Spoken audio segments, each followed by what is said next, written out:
Hello, welcome to Simple Answers. In this video, I'll be showing you how to edit Instagram Reel after posting it. The first thing you want to do is go into Instagram.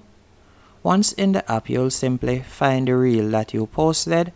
So I'll simply tap on my profile pic and you can see the reel right here. After selecting the reel, you're going to tap on the three dots in the top right hand corner. And from here, you're going to select edit.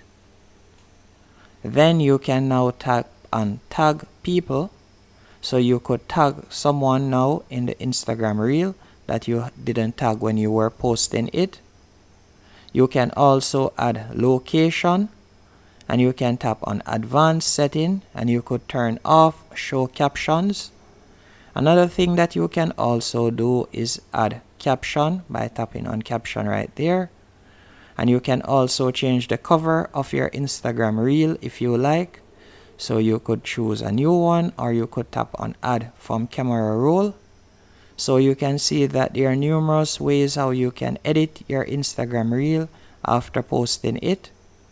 I hope you found this video helpful and informative. If you did, be sure to hit the like button and subscribe, and thank you for watching.